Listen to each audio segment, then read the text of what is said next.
रहो। क्रेडिट और debit card से जुड़े आपने कई तरह के फ्रॉड्स के बारे में सुना होगा। फ्रॉड जैसे कि card skimming, fishing, data breach वगैरह वगैरह। लेकिन एक नए तरह का फ्रॉड तेजी से उभर रहा है और शायद आप इसके बारे में नहीं जानते होंगे। ये फ्रॉड काफी खतरनाक है।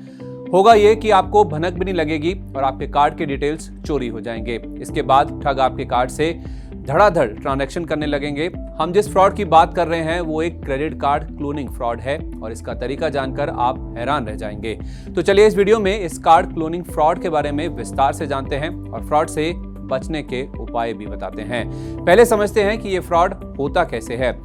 अगर आप पब्लिक ट्रांसपोर्ट का इस्तेमाल करते हैं तो सावधान हो जाएं। मॉल जैसी भीड़-भाड़ वाली जगहों पर भी सावधान रहें। दरअसल ये साइबर फ्रॉड चलते फिरते ही ठगी करते हैं। आपके वॉलेट में पड़ा क्रेडिट या डेबिट कार्ड, आपके हैंडबैग में रखा कार्ड और तो और आपके शोल्डर बैग में पड़ा कार्ड भी सेफ नहीं है। ये ठग ऐसी माइक्रो मशीन यानी छोटी मशीन लेकर घूमते हैं जो आपके कार्ड की डिटेल्स को क्लोन कर लेती हैं, चुरा लेती हैं, भले ही आपका कार्ड किसी बैग या वॉलेट में ही क्यों ना पड़ा हो। बस आपके और मशीन के बीच दूरी कम होनी चाहिए और आप उस मशीन के पास थोड़े लंबे समय तक रहें, मतलब कुछ मिनट तक।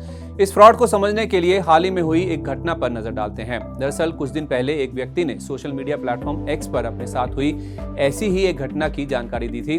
उन्होंने बताया कि कुछ दिनों पहले वो किसी पब्लिक प्लेस पर खड़े थे और उनका वॉलेट उनके हाथ में था। तभी उन्होंने देखा कि उनके पास दो लोग आकर खड़े हो गए। उन्हें लगा कि दोनों की नजर उनके वॉलेट पर है तो वो थोड़ा अलर्ट हो गए। हालांकि इसके थोड़ी देर बाद दोनों वहां से चले गए। व्यक्ति को लगा कि दोनों जेब कतरे होंगे लेकिन कोई नुकसान नहीं हुआ। लेकिन बाद में पता चला कि उनकी नजर वॉलेट पर नहीं थी बल्कि वॉलेट में पड़े डेबिट कार्ड पर थी, जो कि एक इंटरनेशनल डेबिट कार्ड था। दरअसल उनके पास एक मशीन थी जो पास में होने पर कार्ड के डिटेल्स कॉपी कर लेती है। व्यक्ति को इस ठगी का पता तब चला जब अगले दिन उनके कार्ड से 12,000 रुपए का अनऑथराइज्ड ट्रांजैक्शन हुआ।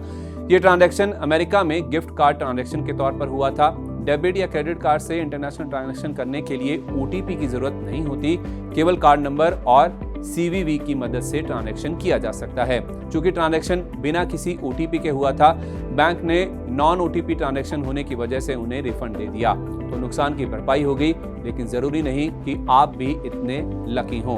तो इस तरह की घटना आपके साथ ना हो, इसके लिए कुछ उपाय कर सकते हैं, कुछ बातों का ध्यान रख सकते हैं। सबसे पहले तो आप अपने डेबिट क्रेडिट कार्ड से इंटरनेशनल ट्रांजैक्शन नहीं करते हैं तो बैंकिंग ऐप पर अपने अकाउंट में जाकर कार्ड का इंटरनेशनल ट्रांजैक्शन डिसेबल कर दें। दूसरा उपाय है RFID ब्लॉकिंग वॉलेट का इस्तेमाल करना।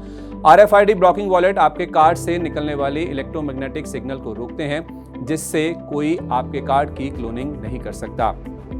तीसरी चीज ये कर सकते हैं कि ट्रांजैक्शन अलर्ट इनेबल नहीं है तो जरूर करा लें। इससे हर ट्रांजैक्शन पर आपको नोटिफिकेशन आएगा और आप तुरंत अनऑथराइज्ड ट्रांजैक्शन को रिपोर्ट कर सकते हैं। इस तरह के फ्रॉड में रिफंड के लिए सबसे ज्यादा जो चीज मायने रखती है वो है आप कितनी जल्दी इसकी रिपोर्ट करते हैं।